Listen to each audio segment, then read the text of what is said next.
Good morning, everyone. Good morning, good morning, good morning, good morning. Welcome to another fine Wednesday morning. Welcome to another coffee break chat. I'm your host, James Jackson, he, they pronouns, executive producer, Light Beef Productions. We've got a great show for you today. One of our special guests couldn't make it.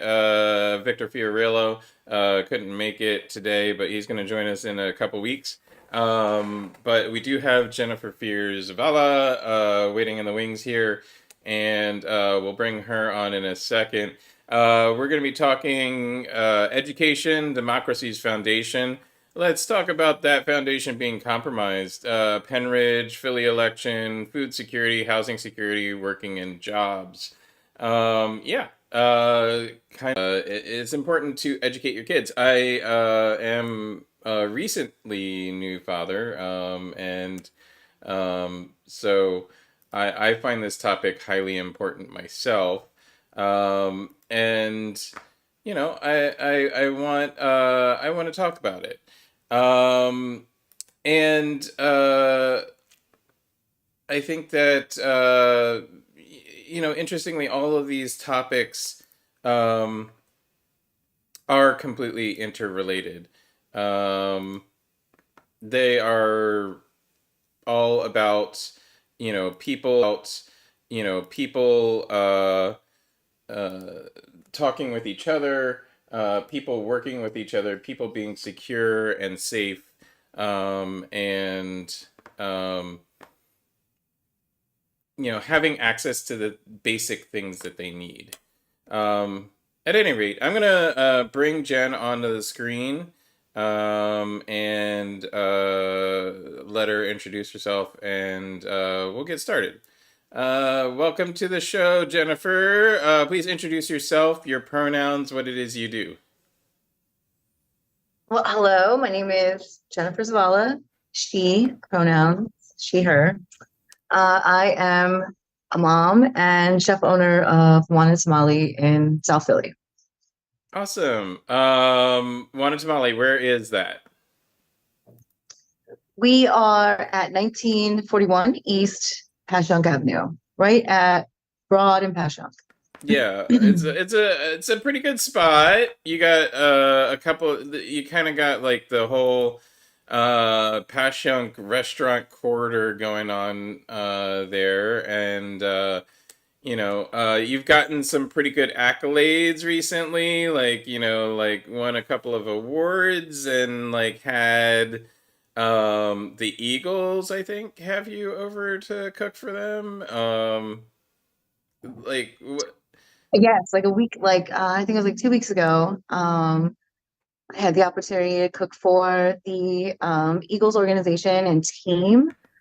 It was a dream come true for me. I've been a huge football fan since I was little, and I've been a huge Eagles fan since I was like 13. So it was on my bucket list of things to do, and it was a peak moment for me. I've got some pretty cool opportunities to cook for some celebrities and musicians and stuff, but something about football and just, all the memories I have, affiliated with it. It just held a really special place in my heart. So I don't know. I don't know where you can go up from there. I guess I could just die. That's what it feels like. It was a truly wonderful opportunity and experience. And I don't actually officially think it's really settled in for me. And I know that, I've shared it and I can see that it happens, but like I said, I've loved the Eagles since I was a little girl. So it's still, I need a day off to really appreciate it, I think, for it to really hit me. But yeah, I did. Huge honor. So awesome. That seems super enjoyable. I like you seem to have had a huge amount of fun both with the players and for yourself. And like like we were talking a couple of days ago and talking about how, cooks and chefs are artists in and of themselves. I usually have like live performing arts guests on the show, but I do think of chefs as artists, and um, you've been performing this particular type of art for like how long? Like when did you become a chef? So I've been cooking officially for 27 years, which is really, I'm 29, so um, I've been cooking for 27 years. I'm 45 years old, admittedly. And when I started cooking or just started getting into restaurants, it wasn't something that, this was like 90, oh my God, 96, 94, between 95, 94, 97. I started working in restaurants and I wanted to work in the kitchen because I was dropping out of high school and I needed a job. And I also knew that working in a kitchen would guarantee me like something to eat. So when I started, it wasn't a career. I don't think it ever has, the industry itself was never intentionally meant to be this like star-studded career. It wasn't really built on that. That kind of morphed in later. I always just saw myself as a cook and, didn't become like a chef until I started doing really conventional type things. My career has been pretty unconventional and, fantastic at the same time. So, um, I don't know at what moment, now that I think about this out loud, like where I considered myself to be a chef. Um, Again, like I think we did speak about this, the industry in itself was never meant for this type of outfit. It was always, you know, over the years, it's kind of been lipstick on a pig. The people who traditionally started working in kitchens weren't people that were part of society normally. They were seen as someone who would be a servant. And, the pay, then it migrated into how people are paid. And then it turned into this, you know, just morphed into a bunch of things. And never once was it ever about the stardom. You know, you did it because you had a passion for it or because you needed a job. I dropped out of high school in 10th grade. And when it comes to the culinary arts and the culinary world, this is this is all I've ever done. And I absolutely feel almost like, when you think of elders, like I could be like a researcher at this point. I can read patterns and signals of like restaurants and, I've made money for so many other people. And I feel like I know what I'm doing a little bit, although COVID really changed a lot of things, like a lot. And for me, I'm like 27 years, I'm a woman. Can you imagine when I started?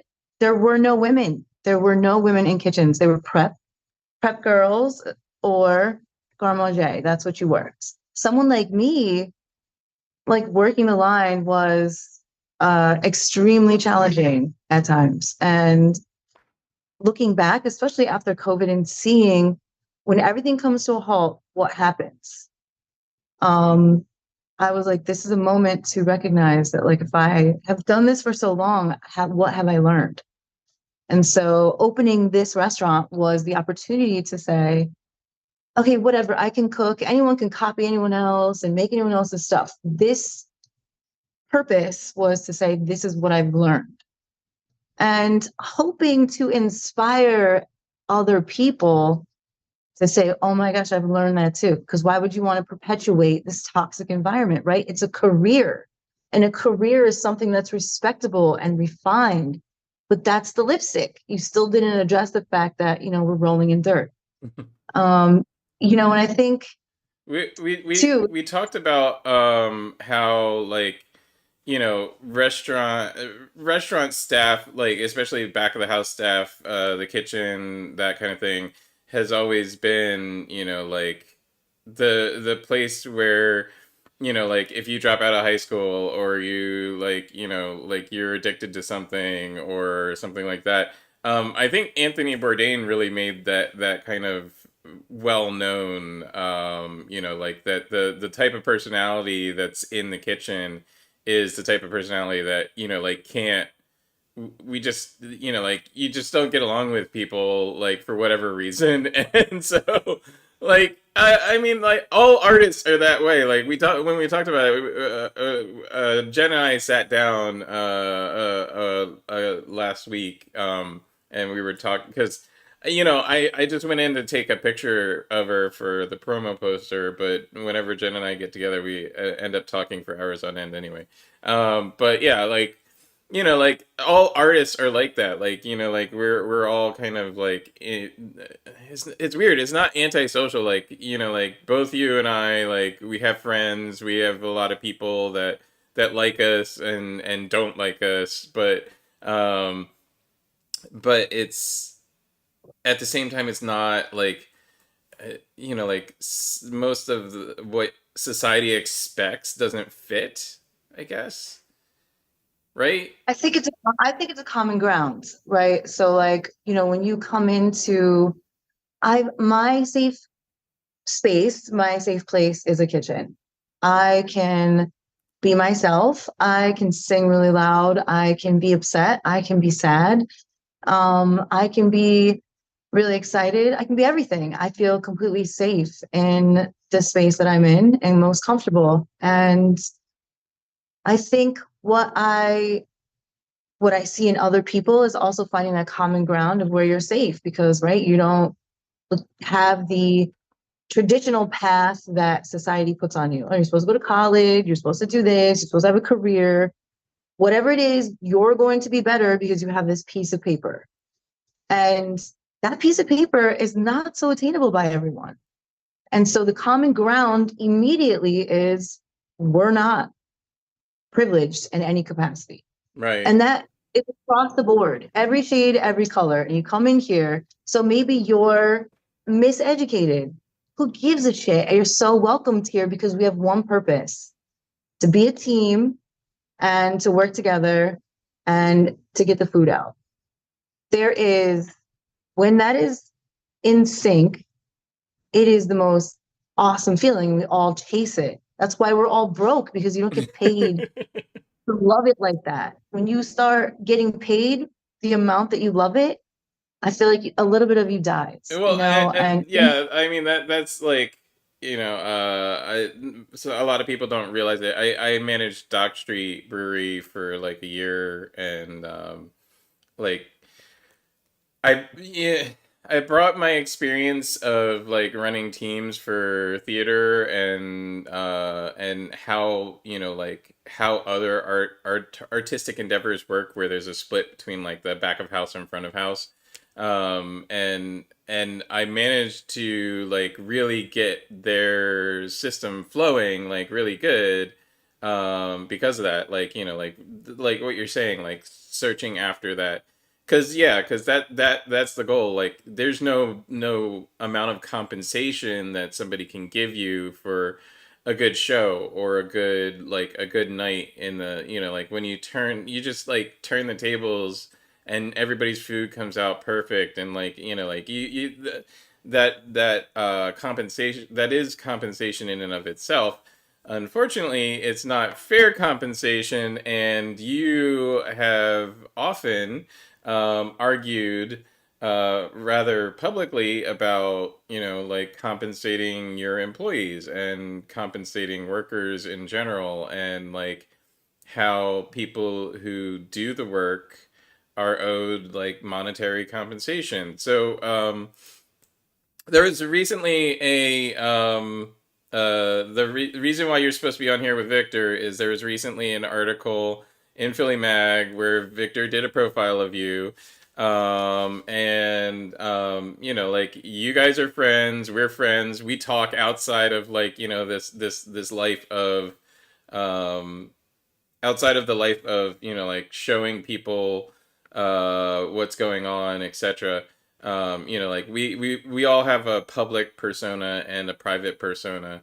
And so like you brought your friend persona to the interview, and like me reading that interview, like I see you, like I hear you, I know like what you meant, and like all the shorthand that you used in the interview. And but for those who didn't or don't know you like that, um let's talk a little bit about that interview and like what people like made assumptions about. And like there's been like a Facebook and Instagram, like, I don't know, war going on in comments about the interview and like the article.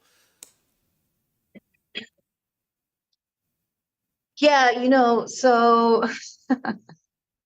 um I do. So I know, Victor's been writing about me for a long time. I think I'm now starting to realize that every time he writes about me, people want me dead. So there's something going on there. And we've been friends for a while. So, I I think at the end, at the end of the day, James, those are my words. That's what I said. And I think I've been working like 22 days straight. I broke my finger. I have a man out. I have a man away. I have kids that needing to take time off because they have SATs, pre-Ts, everything. And then on top of that, just the constant, constant, constant. And I'm like, this should not be this hard. And I'm at that peak moment at the end of my 22, it was like 24 days of working an average of 13, 14 hours. And Victor and I had put that interview off all day, and I was at the end of the day. And, you know, um, he was like, let's just have a chat and I'll clean it up a little bit. And you know what? I think what overall I'm disappointed in is the fact that he didn't really highlight how funny I am. And because of that, I think it has no real tone, and because of that, he literally wrote what the words I said. He wrote the words I said. He said to me, "There's a question. Um, what is it like to own a business in Philly?" And I quoted the program, like I quoted NA and AA. I was like, I admit that my life has become unmanageable. I admit that I'm powerless and my life has become unmanageable. Like I was not being so serious in my tone and sounding like I'm at an Eagles game. More or less like talking to my friend and an exhaustion over just the constant as I shared with you. And I wasn't lying. And I think what is getting missed is people don't read because I never said that we were closing.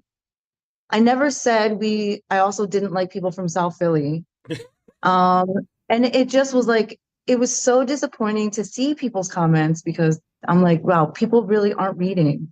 I'm literally saying support small businesses, support your neighbor's business, because if you don't, this is what it feels like.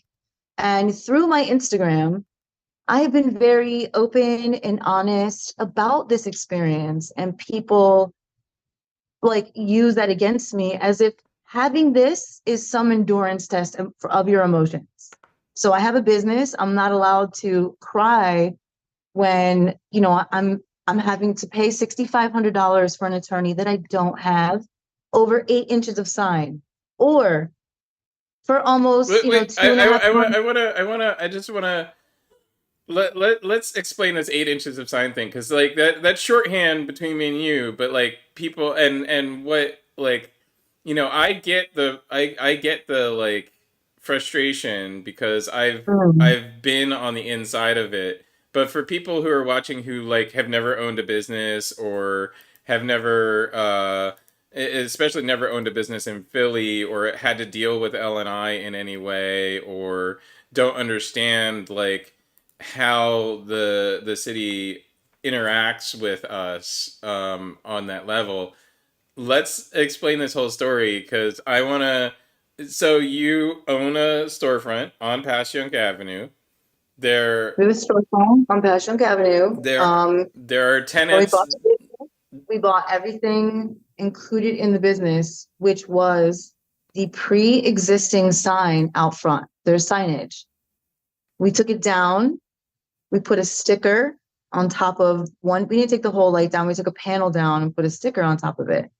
Put it back up. Right. So wait. So just for those who haven't seen the storefront, you've got a box sticking out the front of your building that has like panels on it, and so if anybody's ever seen like like a light box, they would sort of be familiar with what this is. But I just want to like again, folks. Some folks are like they don't read. You're right, but you gotta like we gotta get them the whole story so that we get what. So this is a sign that's been up on your building for like how long? Like 25 years or something. 10 years. 10 It's been here years. for 10 years. It's 10 years. It's it's been like three or four different businesses before mine. Right. So this sign is obviously, like been up on the building. LNI has approved it before, but yeah, sure. There's covenants, to having a business on a specific street. You gotta do things. I did the signage for Harry Potter on Broadway, and the covenants of having a shop on Broadway is that you have to have a sign that has moving lights. Like literally, your lights have to change at all times. Like that's one of the problems. So one of the problems we had to solve was we had to make it so that their lights changed at all times. Um, so like, go ahead. You have this sign. You take it down. You put a new sticker on it so that it reads Juana Tamale. And then what happens? Um, well, for some reason, I guess, I'm not clear on how, but it's not zoned. It's 8 inches past what's zoned for this area.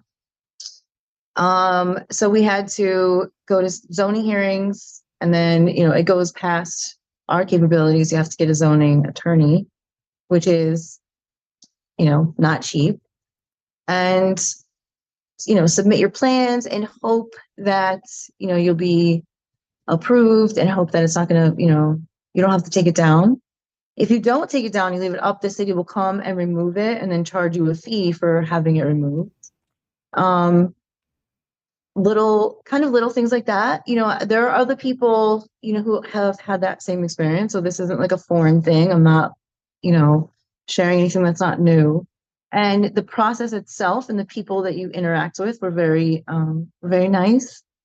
But it was still a costly process, and, something that is extremely frustrating, because how would we know? It's been here for 10 years. Why now? And then that kind of lends itself to a bunch of other things, right? That's related like that. And overall, there's so many little nuances, but I'll just give you one example to sum up the whole experience and how fragile it really is. So you could build a restaurant or have it walk into a pre-existing setup, turnkey, ready to go. It was inspected 3 months before you got it. For whatever reason, the previous tenant had to go, leaves. It's your turn. You go in there. You look at the inspection. You see everything. You're like, okay, cool. It's great. Your turn. Have an inspector come as a new business. The inspector comes in there and finds like 5 or 6 things wrong. 5 or 6 things wrong that the previous inspector didn't say. And you're like, well, it's not on here before, and they didn't say that. And the new inspector can say to you, well, they didn't do their job right. Well, now that job not done right is a very costly thing and very time consuming. We need to open to make money. And, who is held accountable for that? How can this person say that that's okay? And then this person say it's not. And then you try to make calls, and that just leads to nothing. You end up wasting your time. You just have to deal with it. So you feel all collectively kind of, vulnerable. If a neighbor doesn't like you, they can call L and I on you randomly, anonymously, and L and I has to have to answer those calls. I mean And that's both a good and a bad thing. Like, yeah, it's oh, important. of course, in But the context of this interview and in context of this, what I'm speaking of, I think that has happened to me in a, you know. yeah, So I'm I'm I'm constantly feeling vulnerable. So I was just, I was frustrated and thinking to myself, like, when does it end? Like, is there a plateau moment where like everything's just cool? Like everyone can just show up to work. no, It's dude. No, there is no, no plateau moment. I just need like 1 week. Like there's a whole mental health crisis in this industry. There's alcoholism, there's drug abuse, there's massive depths of depression. And someone like me just vocalizing what so many feel for me was extremely freeing. Right. And a pushback I got was, I don't care about my employees and their ailments.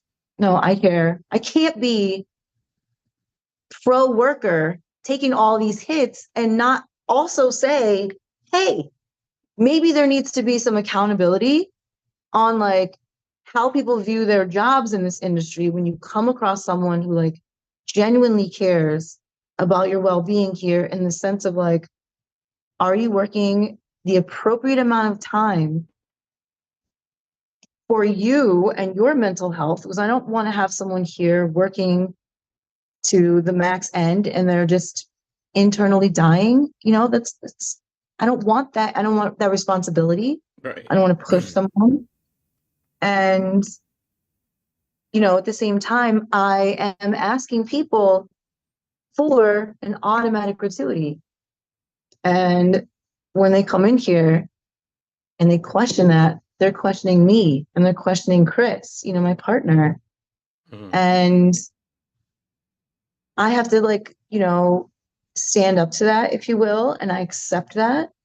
In return, I would imagine, you know, it's a mutually exclusive relationship. We have to look out for each other. From the moment I opened this place, I've mentioned, a team first mentality, because the pandemic really, for me, I never had mental health issues. I never struggled like that. I mean, sure, I'm crazy, but I never struggled like that.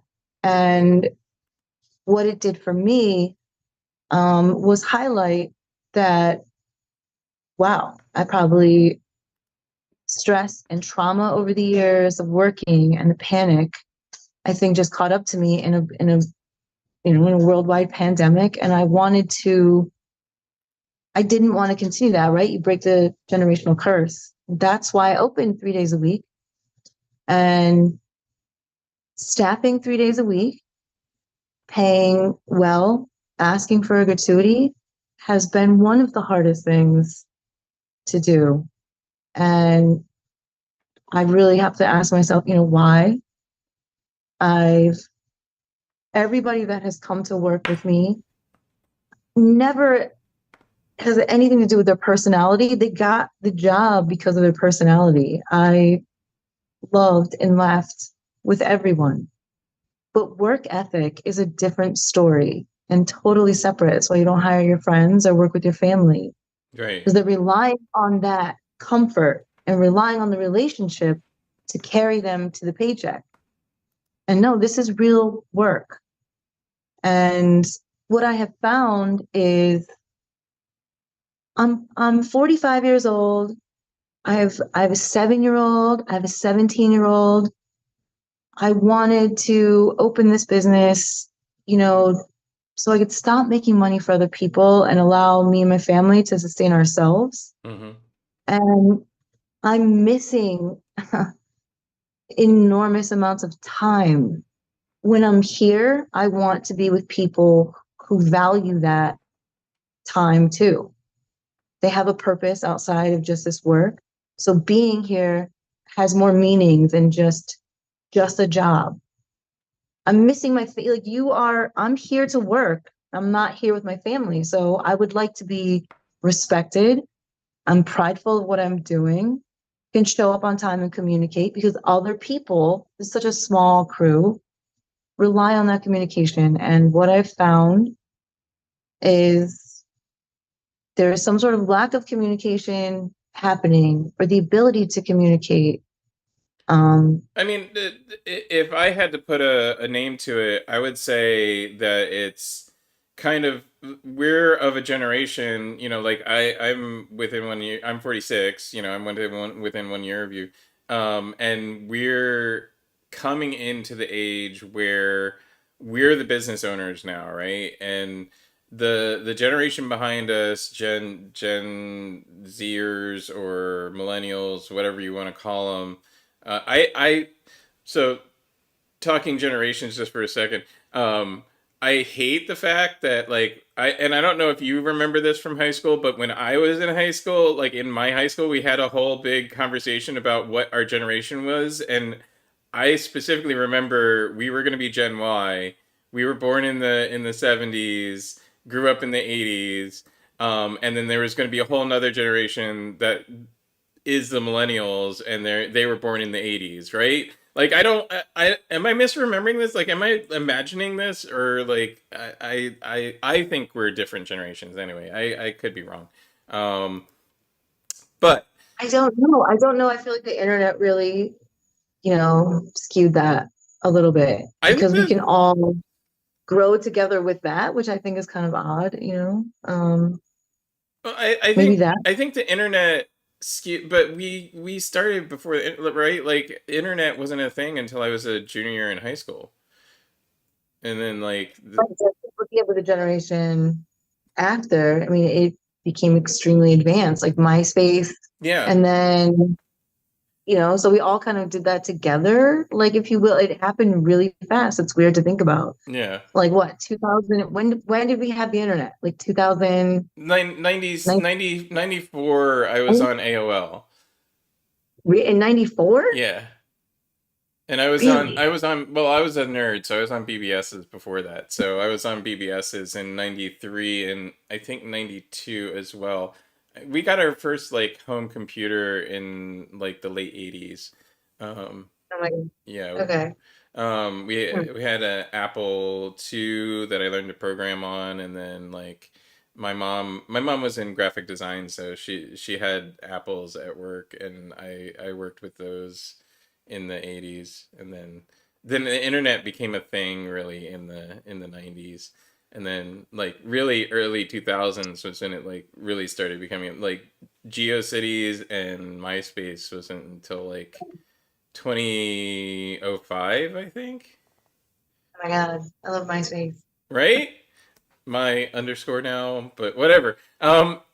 Anyway, so all of that. But what I was gonna say is that like the generation following us is rightfully so really upset at the generation that preceded us, which the baby boomers, because like the baby boomers grew up with the work ethic and like work mentality of the quote greatest generation, the World War II descendants. Like they were like that because they grew up out of the Great Depression, right? So the Great Depression people had babies. Those babies were taught. Those people were taught to like work as many hours as you possibly could because hey, a Great Depression could happen again anytime. You need to set aside your money and like you need to work and like be loyal to your company and blah blah blah so that like we all have work to do, right? And then that generation had babies and they instilled that kind of like like the work is the thing, like you should work, you should get a education and work for more money than I did. And that became the baby boomers. And then the baby boomers had us. And I don't know what your parents told you, but my mom always told me like get paid for what you do really well. Like it doesn't matter what you do, but get paid for what you do and get paid well for it and make sure that you're always paid for it. She didn't emphasize like, you know, um, it wasn't like when like she didn't emphasize let's make sure that you're working for some company your whole entire life. She emphasized like a work her version of work life balance has always been enjoy the work that you do and then make sure you get paid for it. And then that the generation following us is, and I think rightfully so, kind of redefining work life balance into like we have a life outside of work. Let's let's actually enjoy that life outside of work. And so they're making more demands on the employers, but our generation is the ones becoming the employers now. We understand, like we get it. We get that you want work life balance. At the same time, people like me and you who we try and protect workers, and we've had this conversation like many times. Like, we both like really care about employees, people we pay. We care that we don't consider them like so much employees. It's just other human beings that we're making sure that they can live their life, right? Like we don't like my whole thing is I want to make work available for people so that people can earn money and live their and enjoy their fucking lives, right? Like I don't have the need to, have employees. Most of the time I'm pretty independent. You are too. Like, you can do any fucking thing that you want to do. Like you don't need other people around to do it. You've been doing this how long, right? So at the end of the day, like employing people is more a matter of like, hey, let's make something available for you so that you can earn money and enjoy yourself. And so we're trying to bring our view of like what work is to a generation that is trying to fight against the rules of the generation that preceded us. And it's really frustrating. And so if I had to put a name to it, it would be that loss of um, autonomy that they feel from the people that were in the previous generation that are now the big bosses, right? They're the ones that own most of the shit. All the baby boomers are like the millionaires and billionaires. Um, and none of them are our generation. So like, you know, it's a big mental shift, but like the mental shift isn't gonna happen without like Recording stopped. people realizing that we're here. Hold on a second. I lost you on video, but I'll fix it in a second. Um, Well, I think there's a way to meet in the middle, and I feel, or not feel. I more think that because people can't slow down for a second, take a minute and read it, take a little minute to really see where they're putting their money, who they're giving their money to. Um, there's activism in that, there's autonomy in that, and then finding those people who have those values that you align with, for the most part, and going to work with them because work is inevitable. But you might as well work with someone who has your best interest and has done the work, um,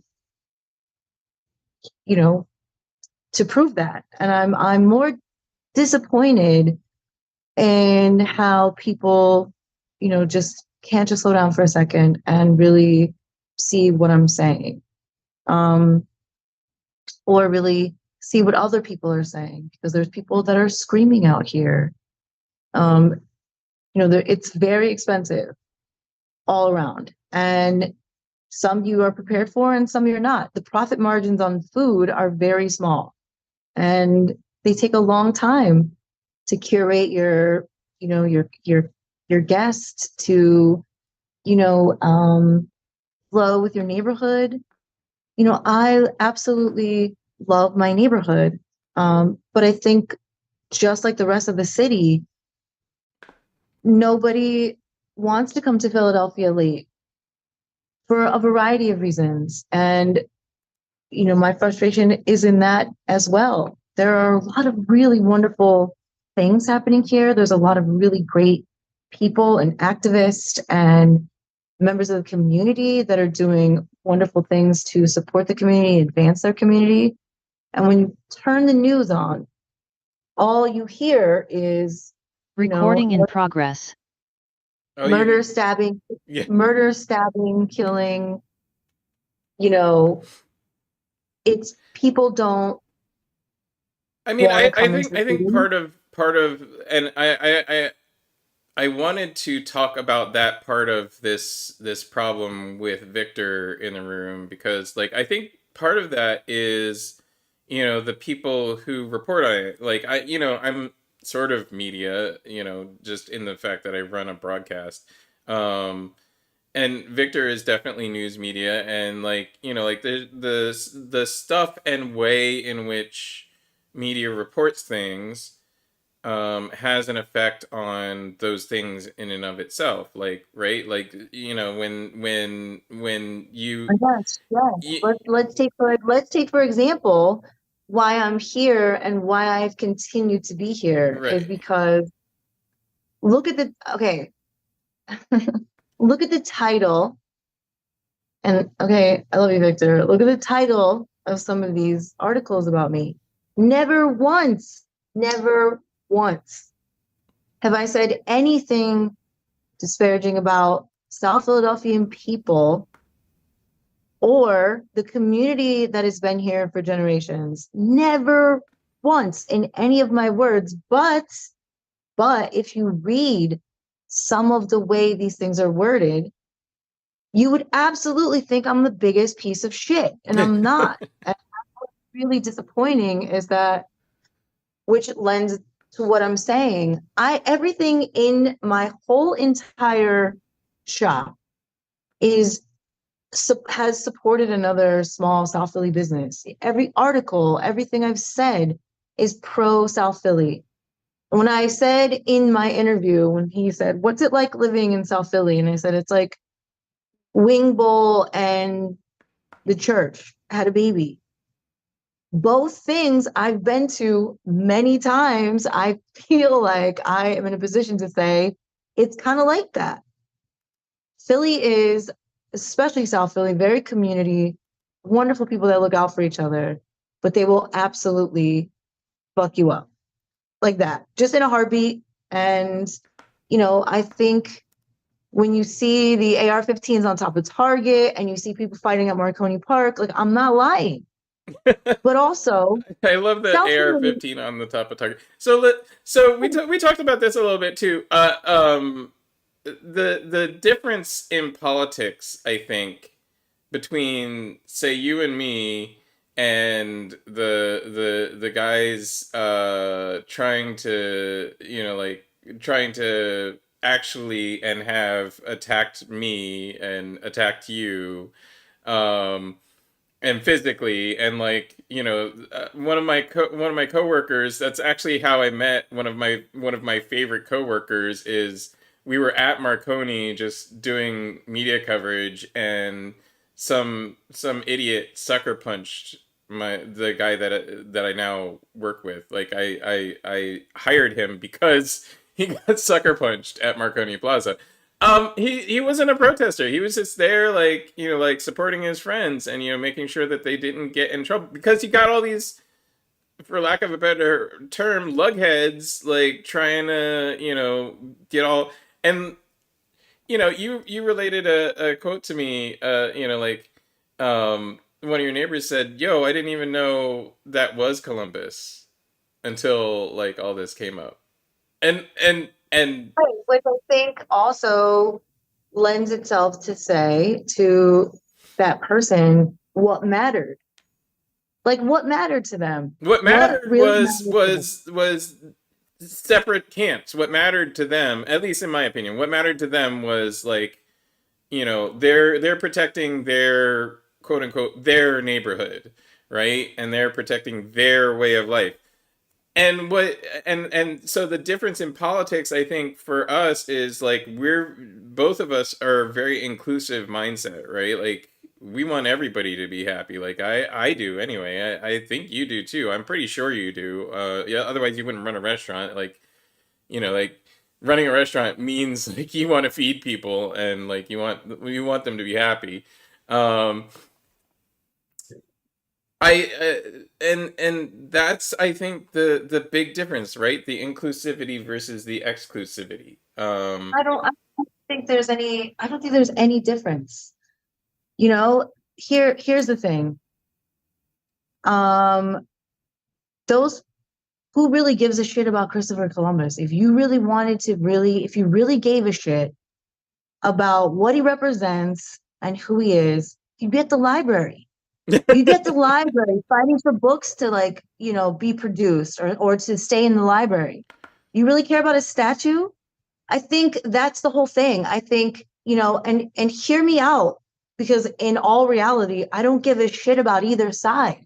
So how I look at it, I'm a critical thinker. Here's how I look at it.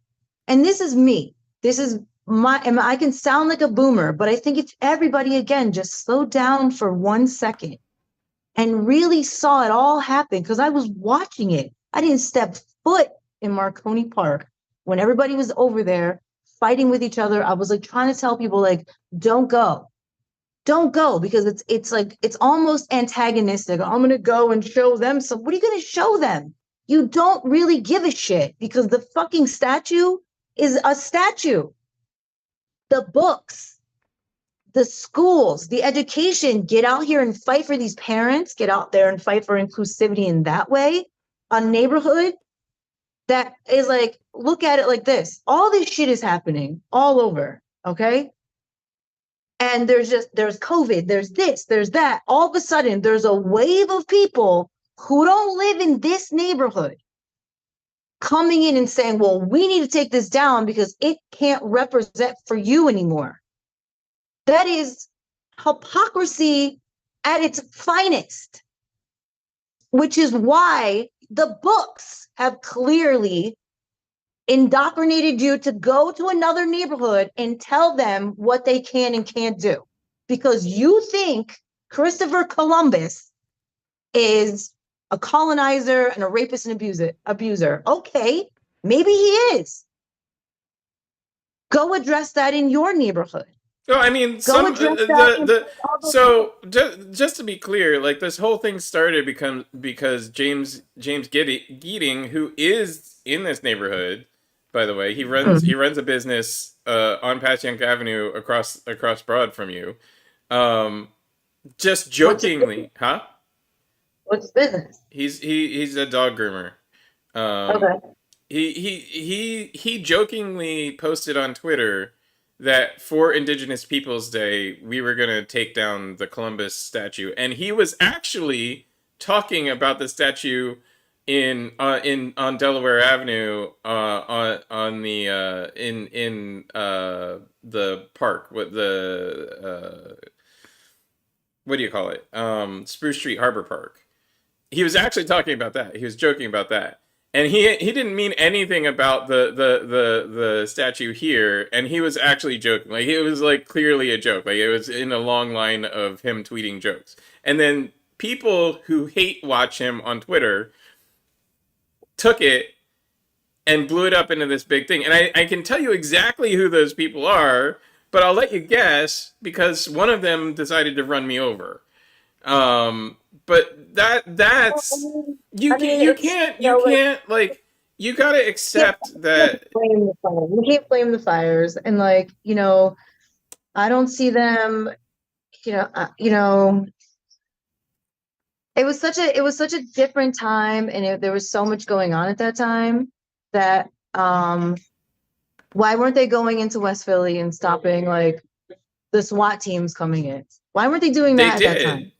They did. Not all those people at Marconi Park were not over in West Philly. Like, when there was nothing going on, and those people who were just on their porch, like there was a whole video of it, and like they did after.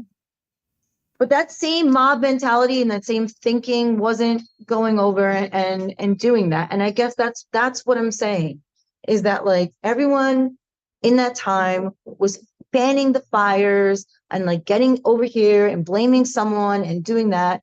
And there was no collective kind of like accountability. We're all kind of in this together, right?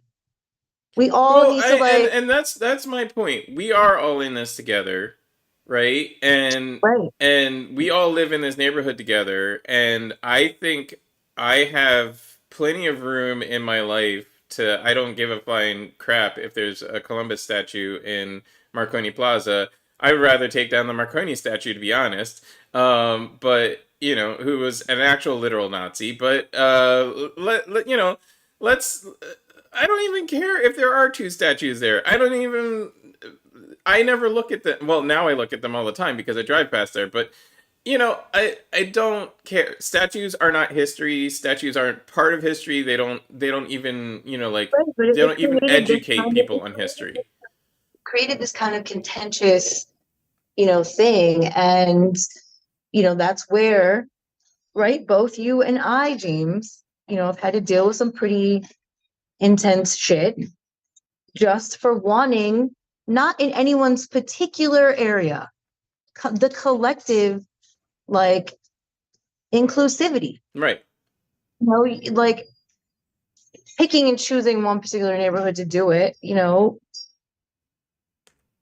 kind of got like lost the message, right? Because like people are gonna feel their type of way about the neighborhood, and then that puts me in the middle. Well, Someone what I don't. someone like me in the middle, and someone like you in the middle. Like I have spoken up for workers' rights, women's rights, disability. Like when we had to like march for the Disability Act, like Occupy.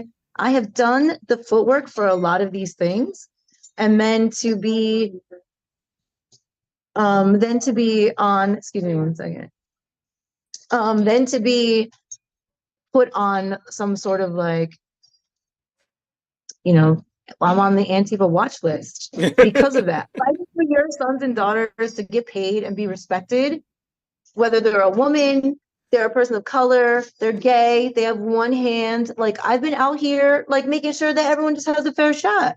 And that turned into, I don't like this neighborhood. I'm a boomer. And for me, as I sit back and see all of this chaos, one, it's so unbelievably stressful sometimes because it's like, I can't keep up with it. I realize you can't win. You just can't. You can't win. I would think, James, someone like you as a parent would want your daughter to work for someone like me. I would like to think that's the case, the possibility. And, if everyone could just kind of really slow down, as I, forgive me, have a delivery coming. Really slow down, take a deep breath, and ask yourself, what is it that I want? What is it that I want for myself? I want a job that I can work. I get paid well enough to maintain. I'm not 24 hours obligated to this job. I have time with my friends. I can buy a little something. It's that simple.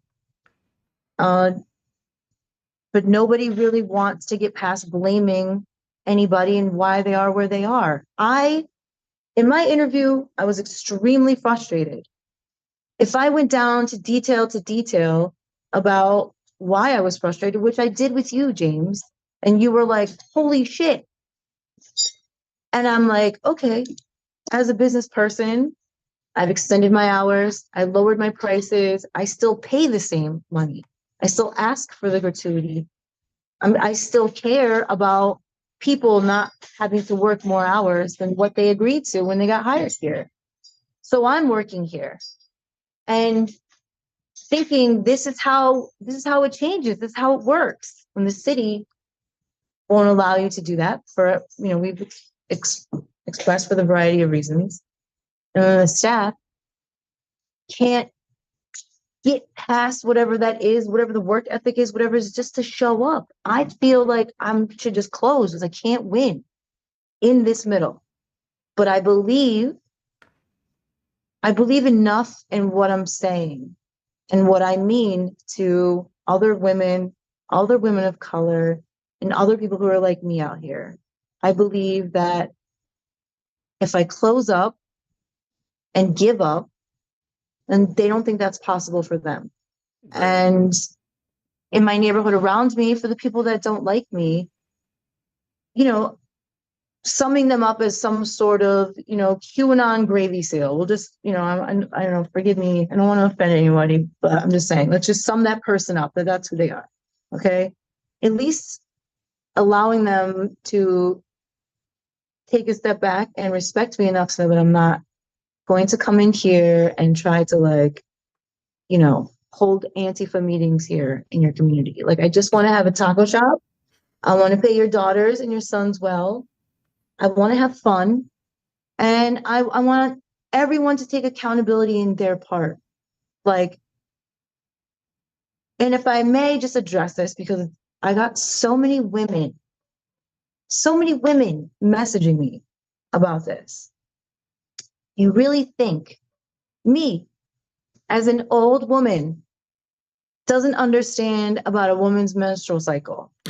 I was like, my uterus is probably falling out as we speak, but I can't walk around telling everybody that that's the reason why I can't participate and be part of the team today. They don't need to know that. You can tell me that. And there is not one woman who said I didn't allow them to go home prior to me ever opening my own place where I was chef at other places. I've never done that. What I'm simply saying is, to that person who worked 6 hours a week, who couldn't come in, even when they had some sort of medical need for that, they were allowed to work at home. It costs me money, and it puts me in a very precarious situation, because how can I prepare for that all the time randomly? I can't. Right. Just talk to me and tell me we can work that out.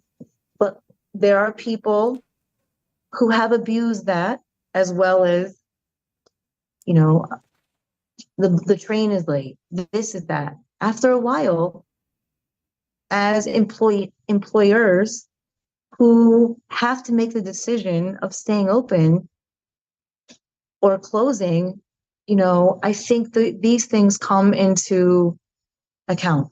I spoke up about that because that doesn't only affect me. It affects That all the affects people that you want to pay. It affects everybody. It affects the neighborhood. Right. I And then if I have to tell them, like, hey, you guys, I get upset at them, it takes, one dude to ask me, oh, Jen, what are you, I'm going to jail. Like, I have worked my whole life. I will show up to work with a baby falling out of me before I would ever have to tell a man, it's a reason why I can't work. right. Should I be able to? Of course. I should be able to have my shirt off too, but that's just not the way the man's world works. So, my messaging about that was, hey, don't abuse it. It's being abused. We all know as women, because we are human, if we were all together and that person was doing that continuously, we would all be talking shit. It's just the reality. It's not like, Right. So I I would never I want pass to as a woman. I want to recognize it's 11:05, and I we didn't touch on education yet. We've been talking about your article nonstop. I want to, if you got a couple of minutes, I want to just talk education real quick. Sure. You've got a 7-year old, I've got a 2-year old, you've got a 17-year old. So like you've seen a lot of, and of course we both all also went through school ourselves. I went through public school and a year of prep school in Catholic prep school. I don't know what your educational background is. What did you do for school? Public school, private school? I went to private Catholic school and a little bit of public school. Yeah. So we have a little experience with both. You currently have one child in public, one child in Catholic, right? Yeah, and you know I'm glad that there's parents close to me like you who have children that are going through school like right now just before mine has to go through the same schools, because there's a lot of shit happening right now. And want to talk Antifa for a minute. I am anti-fascist, and the Antifa meetings happen at my house, okay? I've already had the FBI here. They already know that I'm not like the leader of Antifa, but yeah, so whoever like informed on me and decided that they would be cute and send the FBI to my house. Hey, my wife works for the government, so they kind of take me seriously. Um, yeah, that was a cute visit, and really appreciate the visit from our local FBI field office. But yeah, the Antifa meetings happen at my house, and we can have those next week, right? You're on the list.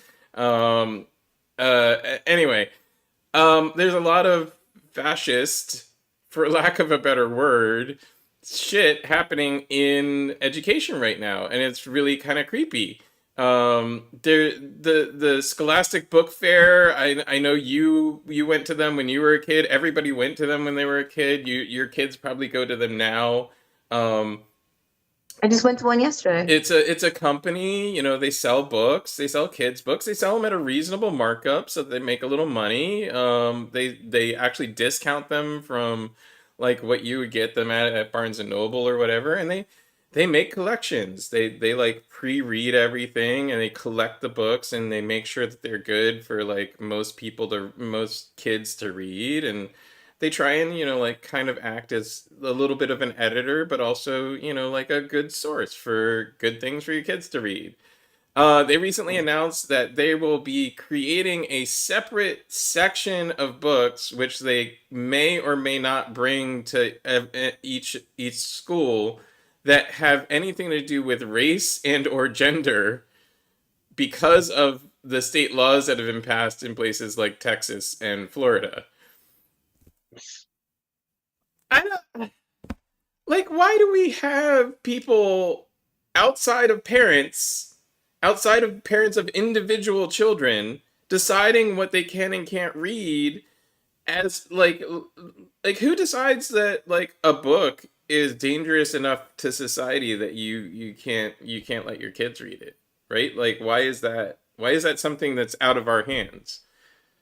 I mean, I don't know, do you think that's frustrating? I think that's frustrating.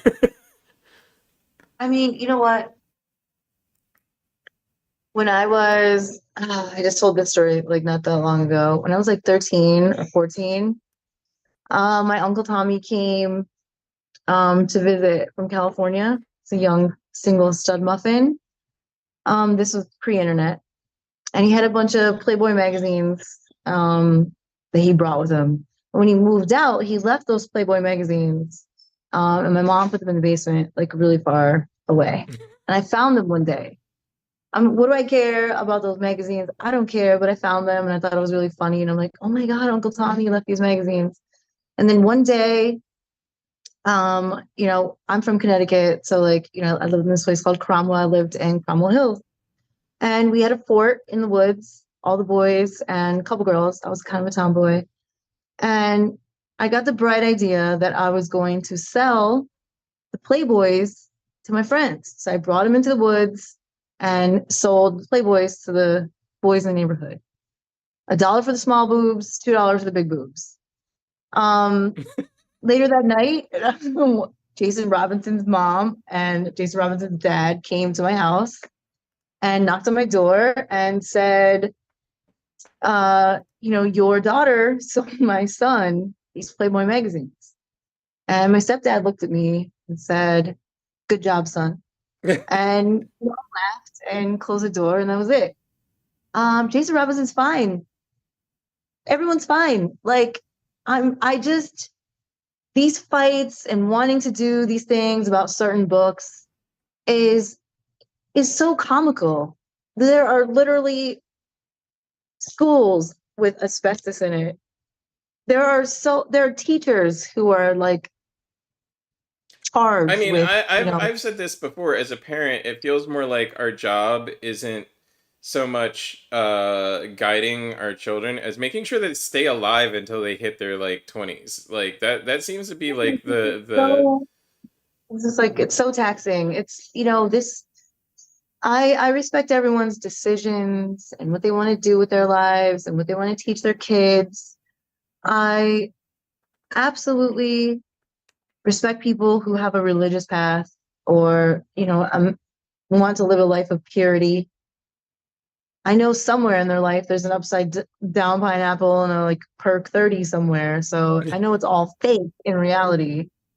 I just when you try to push it on people and you try to get people to see your way, all it tells me is that you think your child is the only child in the world.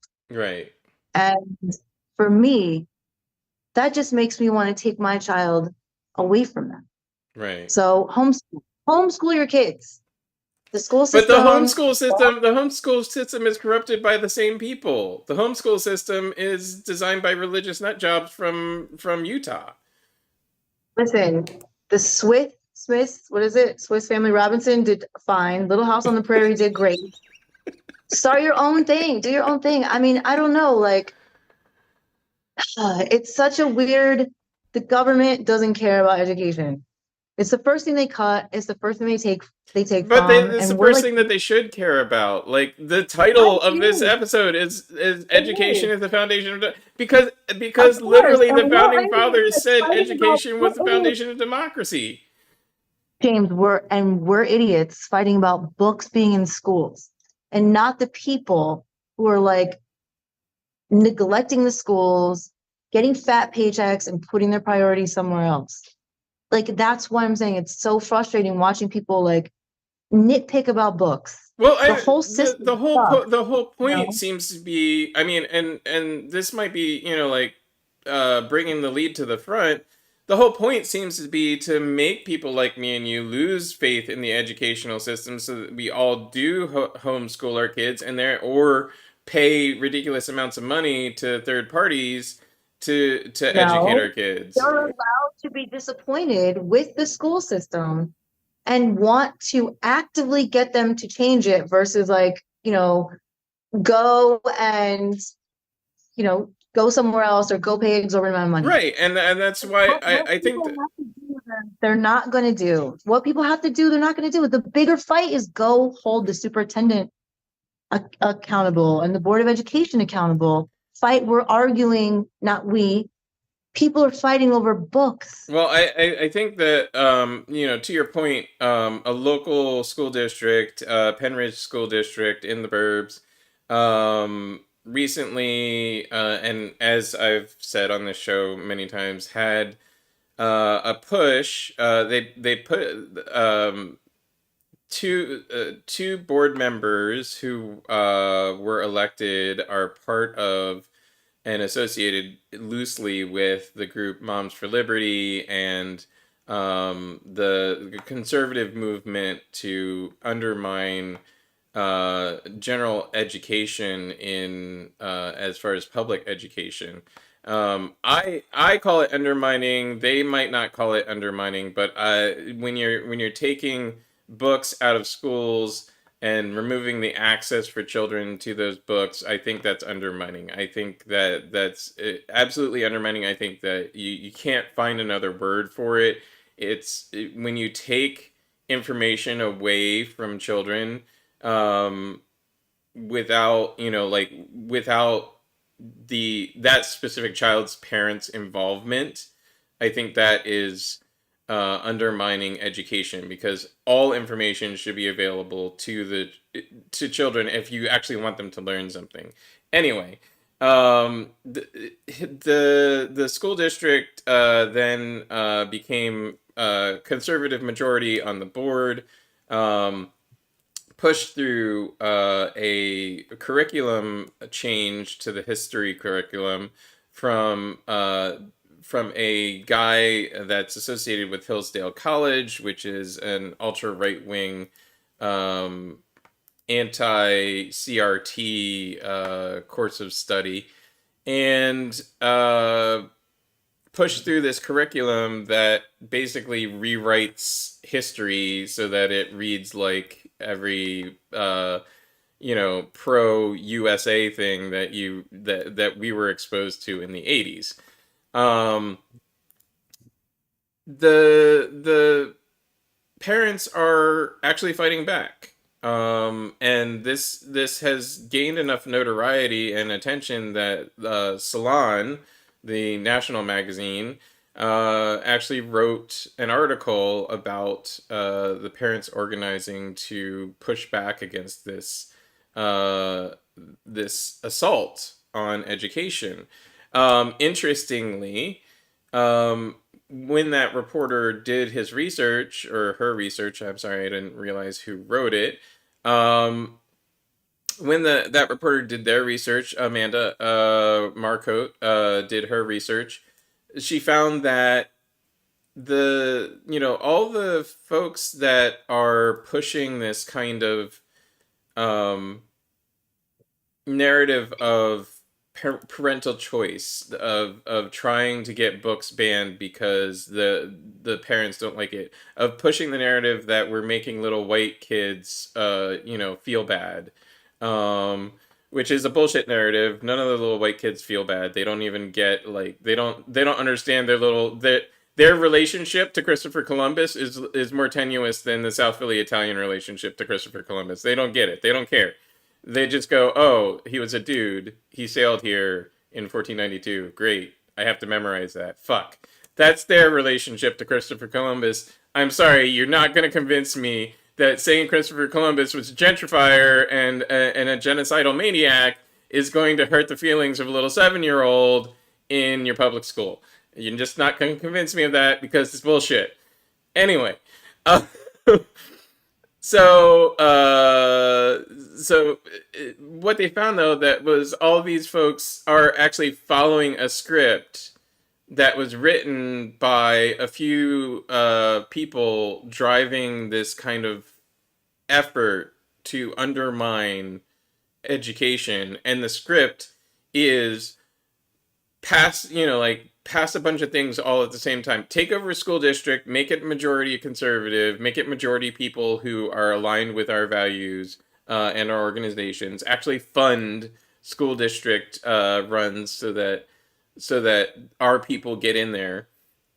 And then once you do that, you need to the script runs that they then throw all the pasta at the wall. They throw anti-CRT bills. They remove LGBTQ flags from the school. They remove books from the school. Like, it's in a script. It's written in a document that they found. Like that it's written down for them.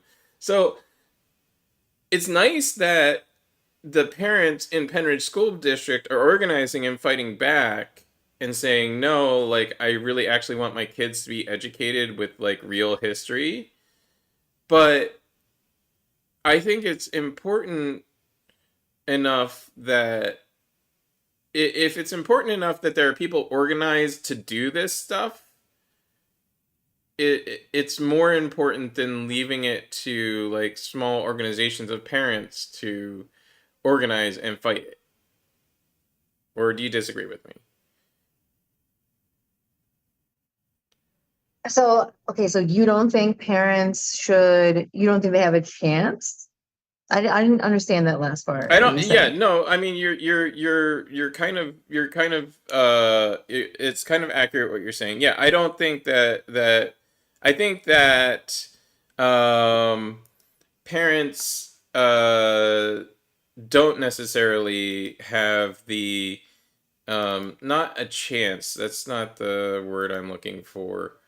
Um, I know what you mean. I think, you know, honestly, James, as an activist, same with yourself, the only way you can really get traction and movement is, you kind of have to radicalize a little bit. And yeah, if the Moms for Liberty have funding and they go all out, well, then you just have to get louder and crazier.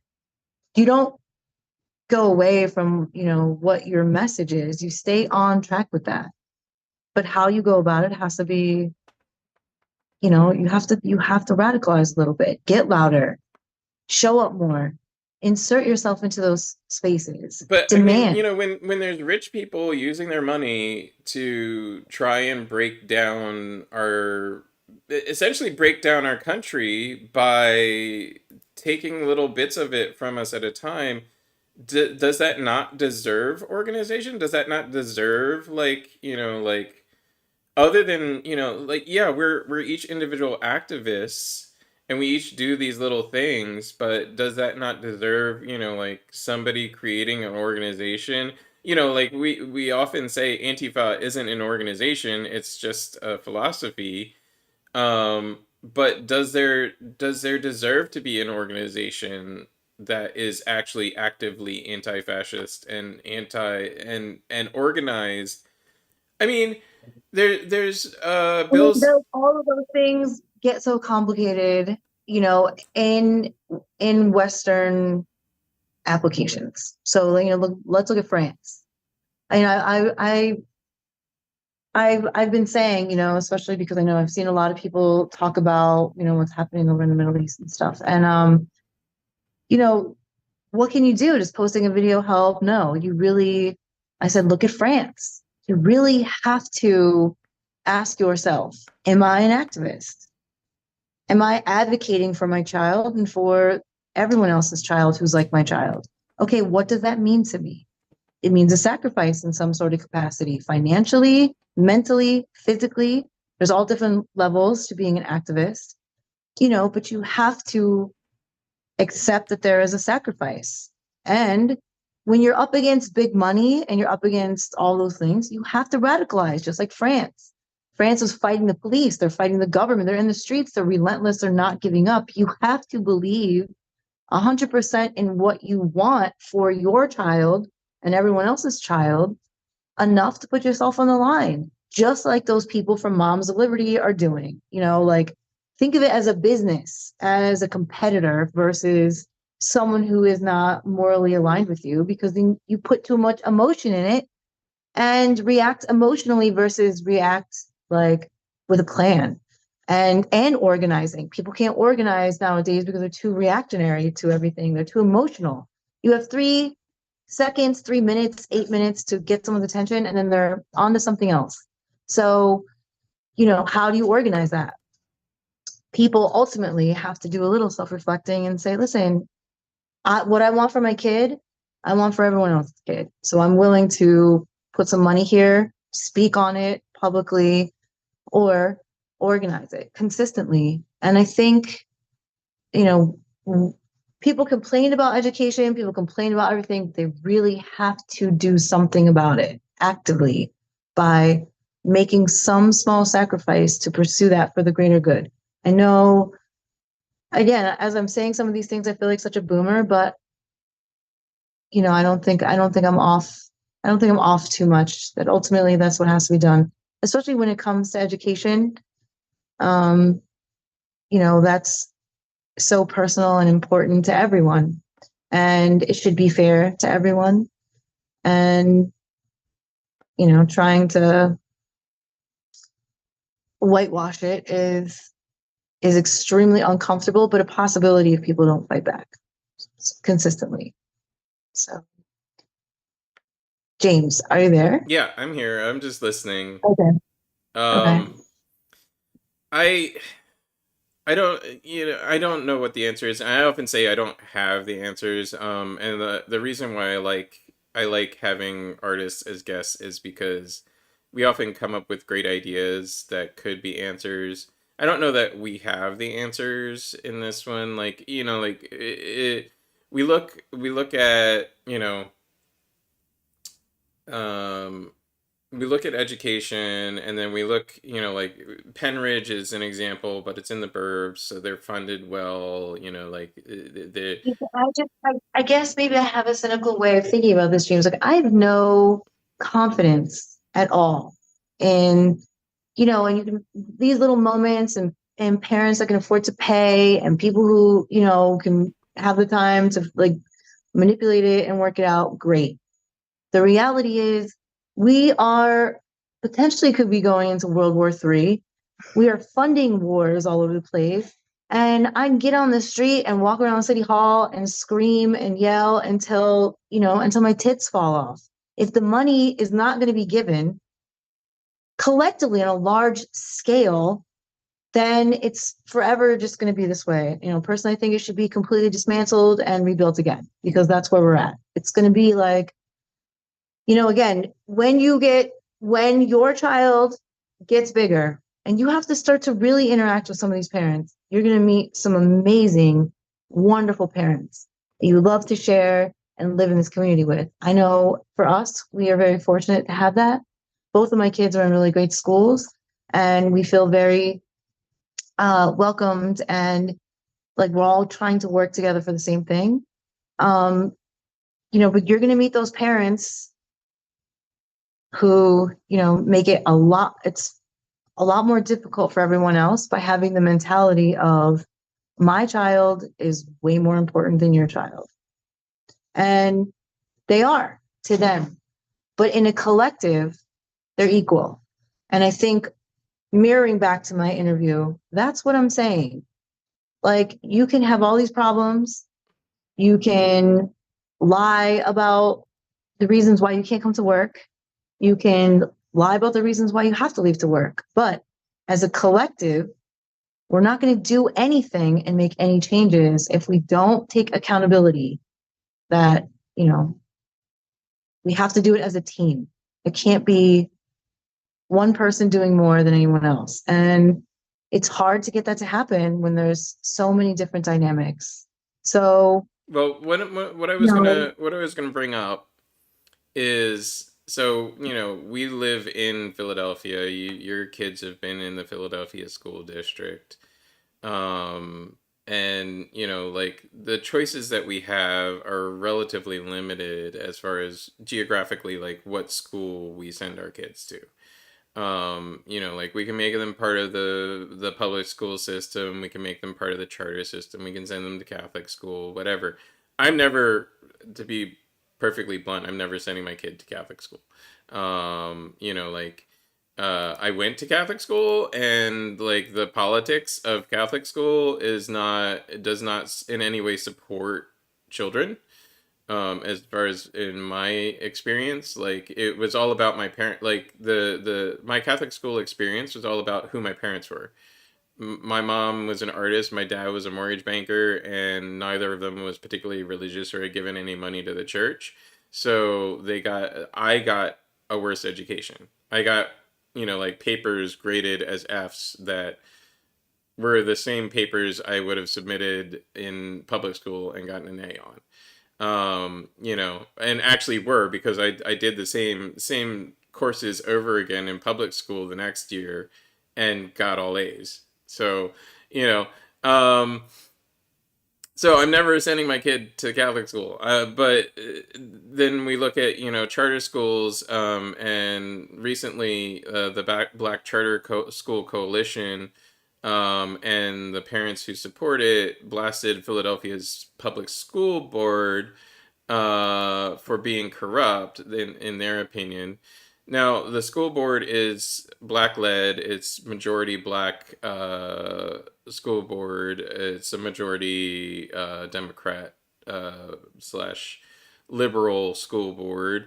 There's no chance that we're going to have bans on books or like a ban on CRT in our school district, but we have a history of underfunded schools here. We have a history of the state not providing what per its charter is the state's charter is due to our schools, like in funds, in direct funding.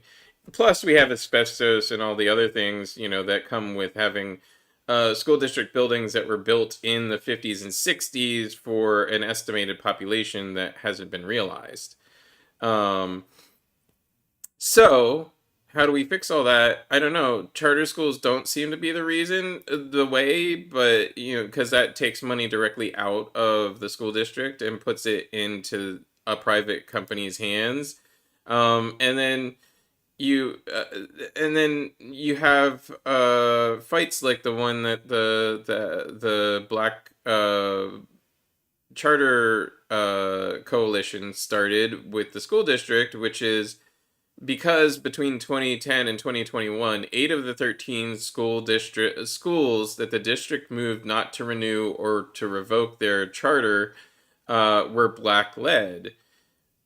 What that bullet point doesn't tease out is that those 13 schools that were moved not to renew or to revoke their charter were failing at educating the kids. Like that's why this district moved to not renew and revoke their charters. So is it racism because, like over half of them were black led, or is it just that private companies don't do education very well? I mean, I think it's, Philadelphia is like what, 47% black.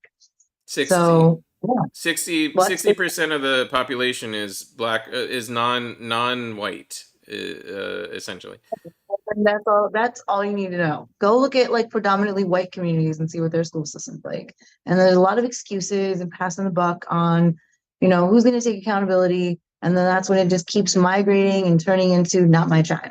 I'm going to put my child. It's a privilege to say, I'm not going to put my child in Catholic school. It's a privilege to say, I'm not going to send my child to this school. I'm going to look over here for that school. I mean, is it a privilege to say it? I'm not going to put my child in Catholic school. I mean, I have to pay for it.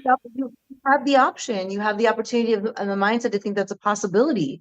There are parents out there and the schools have filled with asbestos. They don't, last year, in the public school system, every other Friday was a half day, on top of every holiday being taken off and honored and respected as it should, of course, but it just became a lot. I would love to see the statistics of how many kids dropped out or didn't return back to school because it became so complicated last year. The trauma of getting another text message from the school district of Philadelphia about a day off. Like, we're two-parent working household. It wreaked havoc on our life. And I'd be interested to see what the statistics are as far as like kids who dropped out or kids that didn't return back to school from last year. It's really, really, really complicated. And it's a privilege for me to have one child in Catholic school and one child in public school. And I, one I have to pay for and one is free, one is really close. And those little tiny things considered, yes, James, to me is a privilege because there are parents out there who don't have that. I can't think off the top of my head what schools, but I know in like North Philly, and there's one, I can't remember the name of the school. It used to be, I used to live at Memphis and Ann. It used to be right there between like Tulip and Memphis. That school was horrendous. And again, not the teachers. The teachers are probably the only things that are holding this whole education system together. But the continual power moves and slights amongst people just so they can be the shot caller and have the power is crazy. Remember when Blackwell was a superintendent and she was making like $400 million a year? I'm exaggerating, but she was making a lot. Then she like retired, then she was getting a pension, then she was getting disability, and like telling kids, you have to stay in school when there's no air conditioning from an air conditioned office. Like, I really would like to think I have faith and confidence in these things, but it's become this like kind of savage like thing amongst parents. Like, remember when there was a water thing over the summer amidst the fires and the bridge collapsed, and people went and bought all this water. You couldn't get it anywhere. When it comes to education, each parent is like that. All for me, for my kid, I'm going to find out where I can get some more, the best for my kid. And it messes up the whole system, and it breeds corruption because you're going to like, hey, can you get me in? You got to know someone. That's still that way, James. When I went to school, there were 68 kids in my graduating class, and it was definitely about who your parents were. And my parents weren't shit. And I was definitely recognized as not being shit either. And that still is a thing that is amongst every classroom.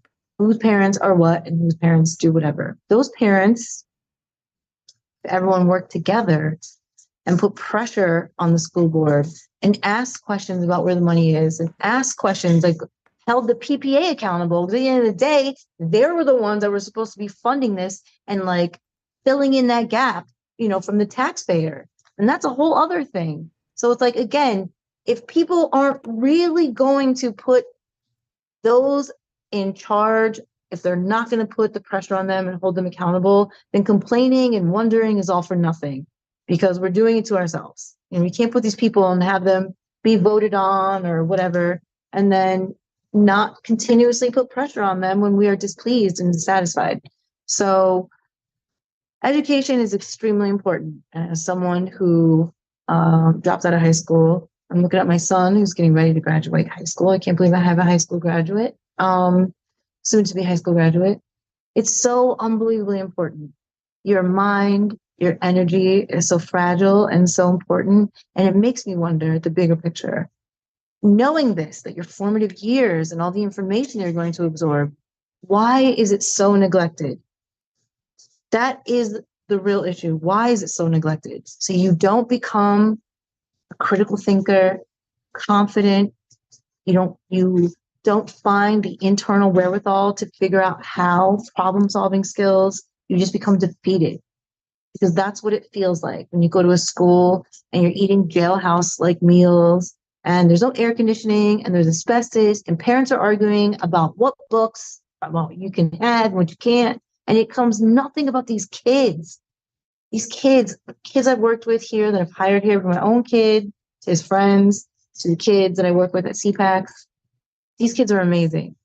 And as parents are arguing back and forth, it's just doing such a disservice in showing the kids that you really care about them, really showing you only care about what you have to say and what your message is.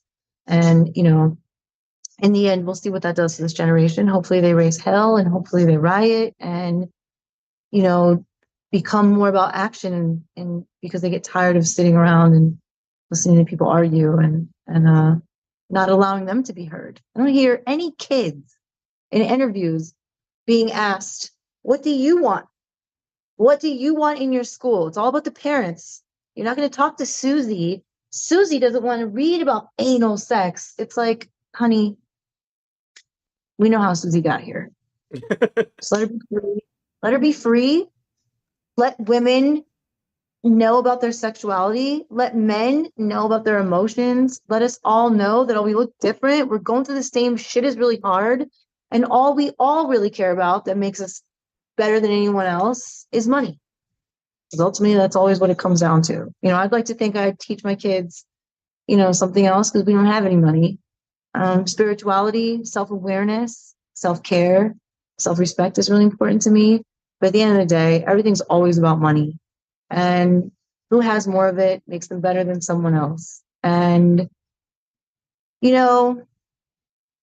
I think through these conversations and through our friendships like ours, James, there is hope out there to know that when you're trying to fight the good fight, you have people you can look over who are going at the same pace as you.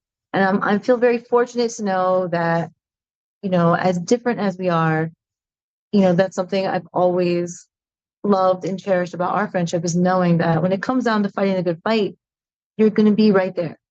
And Oh, yeah. it's like, I always tell people, for me, because I'm very open with how crazy I am. When I tell people, when someone like you comes around or other friends that I have, I'm like, you have no idea how insane they are. I love it. I love it. You would know, you actually would know a theater person's a little crazy, but to be fully like, you mean what you say and you say what you mean and you put action behind it. Just inspires me to want to continue to do that and will always allow me the opportunity to support you fully, James, because I know if you're fighting for it and you're putting yourself out there, that it's definitely worth it for me too. So I love Awesome. you. Well, thank you. I love you too, Jen. I'm gonna wrap up the show. I'm gonna go to One Up on Me and wrap up the show. But do you have any last thoughts? Anything you want those who've stuck around for the entire broadcast to know? Anything that you want to throw out there for folks? Just feel free. The only thing I would say to anyone out there, one thing about restaurant people, I will I will speak for everyone here in the industry. If you are displeased with something, with your experience, we are definitely the kind of people you could tell that to and allow them the opportunity to rectify and fix it and show you a better experience, because I imagine everyone wants to put their best foot forward, especially now. Every small business in the city is not doing great. I don't care if you see someone getting lots of accolades. It has nothing to do with someone being successful. It has to do with them getting appreciated for their hard work. It doesn't mean they're busy.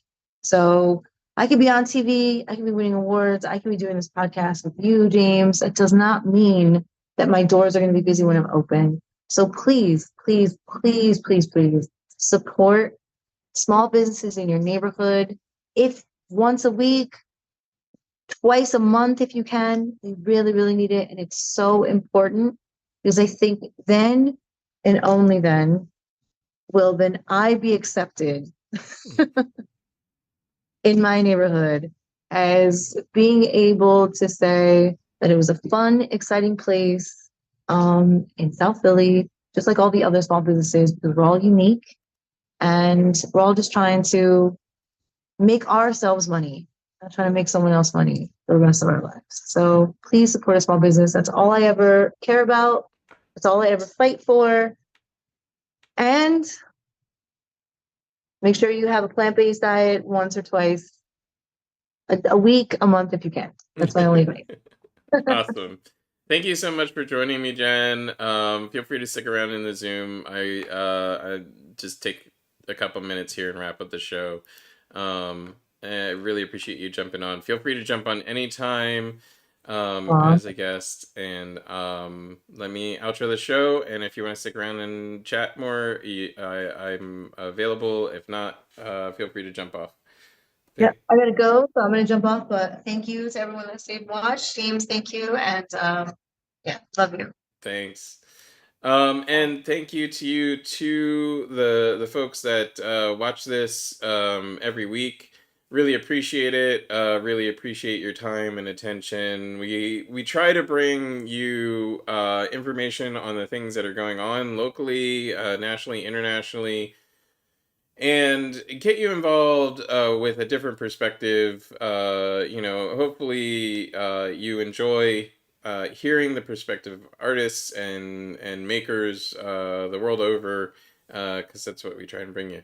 If you like what you've seen, please at least subscribe to us, hit the like button. It really helps the show get out there more, and it doesn't cost you anything. Just to hit the like button on whatever version of the show you're watching. We do broadcast this on Facebook, Twitter, and Twitch, YouTube, and Live Push. And we also have started putting the link on Blue Sky as well. We're happy to have you subscribe to any of those spots.